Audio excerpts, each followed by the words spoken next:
So what's up? Magandang araw sa inyong lahat mga kamamay. So once again, nandito ulit ako upang mag-share sa inyo ng ilang mga love advice na maaari niyong magamit sa inyong buhay, pag-ibig. At ang magiging topic natin ngayon mga kamamay is mga sign kung kailangan mo nang hindi muna magparamdam sa isang lalaki.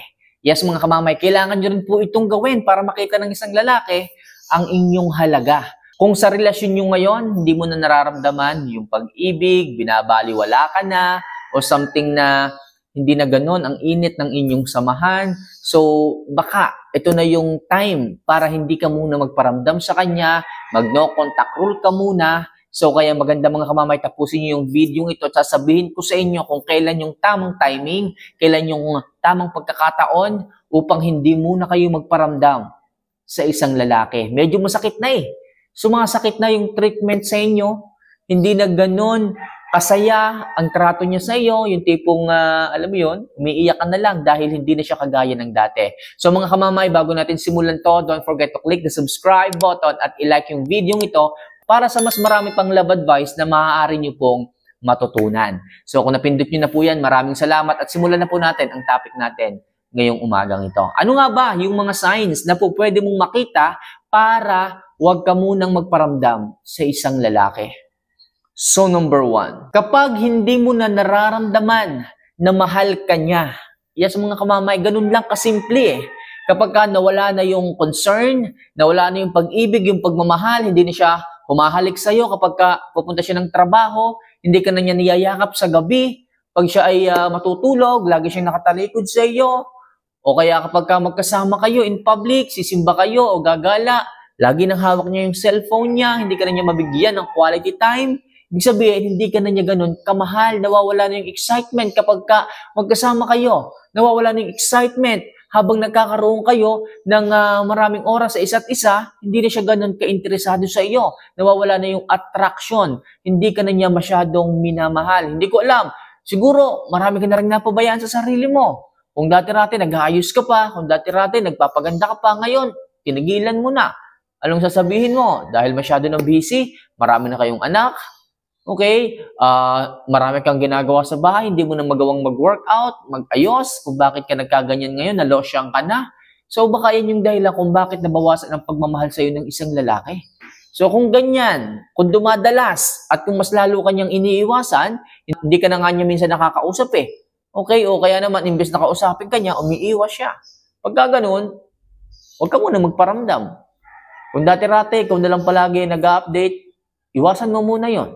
Wag no contact rule ka sa kanya kung kinakailangan mga kamamay.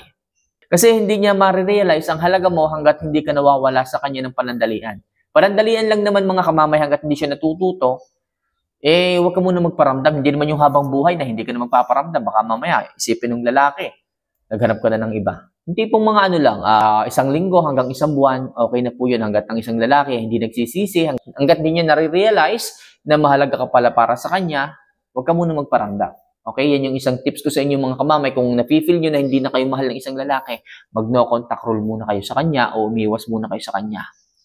So number 2, kapag na-feel mo na nawala na yung pakialam niya sa iyo, ito yung masakit mga kamamay.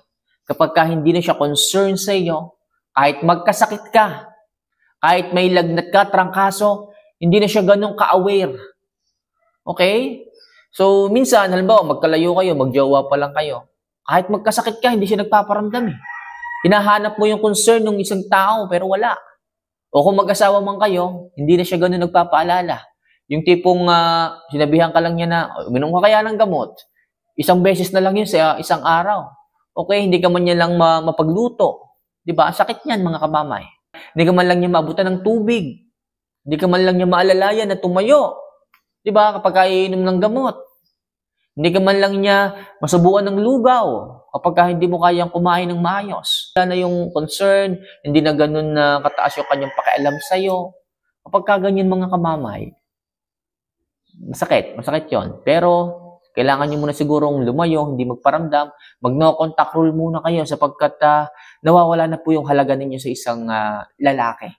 At paano yun babalik? Kailangan nyo munang mawala panandalian mga kamamay. Alam ko masakit, alam ko mahirap. Mama, hindi ko kaya eh. Kasi siya talaga yung pinag-alayan ko ng buhay ko. Kami na talaga yung magkasama. Kaso hindi ko lang talaga alam kung bakit nagbago siya.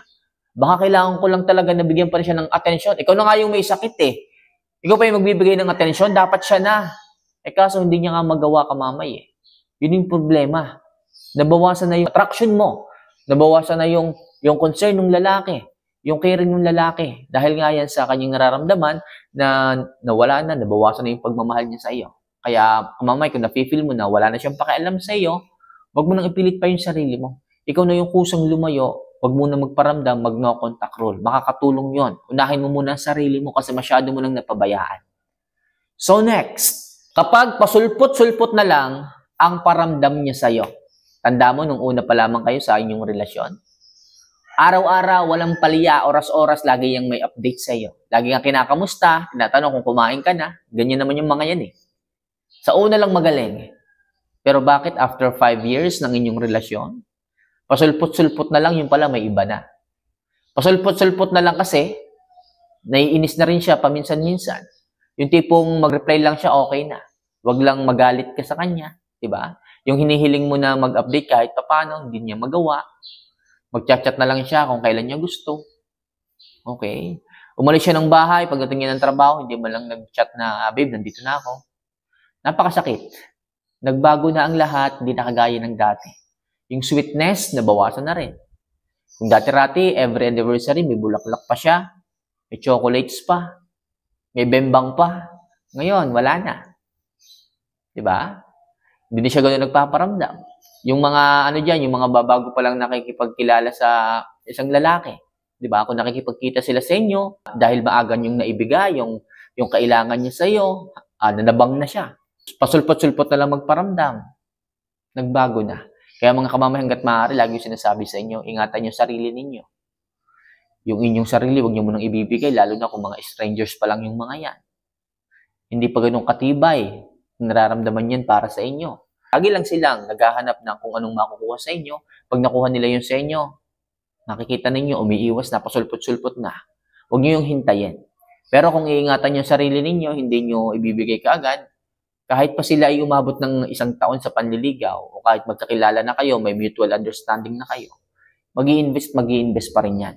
Kaya bago tayo lumayo sa topic, kung ang isang lalaki pasulpot-sulpot na magparamdam, baka ito na yung pagkakataon para ma-realize niya na dapat pala palagi kang i-message, palagi kang hinahabol, so lumayo ka muna kahit papano. Okay? So next, kapag halos lahat na lang ng gawin mo para sa kanya ay mali. Ito yung masakit din eh. Wala ka nang ginawang tama. Wala ka nang ginawang nakapagpasaya sa kanya. Halos lahat mali. Lahat mali. Lagi siyang galit, mainit ang ulo. Maglinis ka ng bahay, pagdating niya, galit. Pinagtimpla mo na ng kape, kulang daw sa asukal, galit. Pinagluto mo ng pang-ulam, ayaw daw niyo ng pang-ulam na yon, galit. Dati-rati naman, hindi siya ganon. Kung ano yung madatan niya sa bahay, okay naman, dilinis mo naman. Kung anong pagkain, anong pang-ulam, hindi naman siya nagre-reklamo. Pero bakit ngayon? Halos lahat.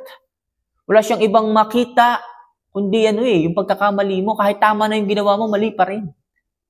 Pagka ganyan na po ang isang lalaki, ganyan na po yung trato sa inyo ng isang lalaki, baka mas maganda pa na lumayo muna kayo. Magpahinga, unahin ang inyong sarili kasi wasak na kayo. Ibig sabihin, pagod na rin kayo. Hindi nyo na alam kung anong gagawin eh. Masakit yan para sa isang babae. Yung tipong lahat ng gagawin mo para sa kanya ay mali. Parang wala ka nang naitulong, nakaparehisyo ka pa. Masakit yun. Kaya ako, mga kamamay, nararamdaman ko po kayo. Kaya ito na yung pagkakataon para wag muna kayong magparamdam. Wag muna kayong mag-message. Wag muna kayong tumawag. Wag muna kayong mag-calls. Kasi, habang nakikita ka niya, hindi niya makikita ang halaga mo.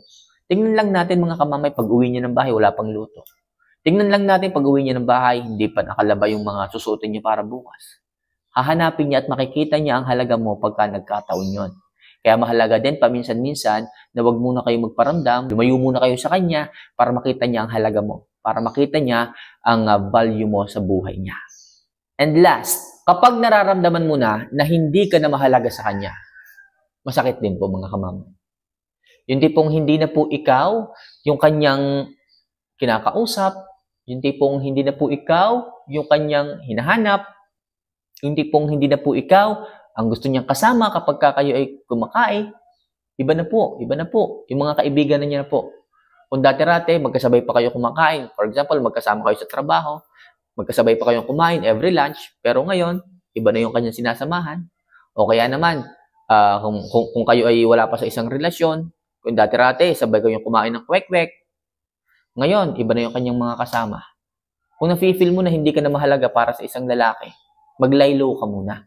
Lumayo ka muna, huwag ka muna magparamdam, para sa ganun, muling mabuhay yung natutulog na pag-ibig at damdamin ng isang lalaki sa inyo. So mga kamama, yan lang muna sa ngayon ang aking may share na tips kung kailan ang perfect timing para kayo ay wag muna magparamdam sa isang lalaki. So madaling sabi, sinabi ko lang sa inyo kung kailan yung tamang pagkakataon para mag-no contact rule sa isang lalaki upang muling mangibaba o mabuhay yung kanyang damdamin para sa inyo. So, yun lang muna sa ngayon. Mga kamamay, kung may mga katanungan, may hinaing, may gustong i-share, i-concern, ilagay nyo lang po sa comment section. At kung gusto nyo naman po ng makausap nyo po ako, okay? So, pag-usapan po natin yan. Akong bahala makipag-usap sa inyo. Alright? So, see you for our next vlog, mga kamamay. Mahal ko po kayo, mahal na mahal. Kung ano man po yung nararamdaman po ninyo, naiintindihan ko po yan. So, see you for our next vlog. Paalam.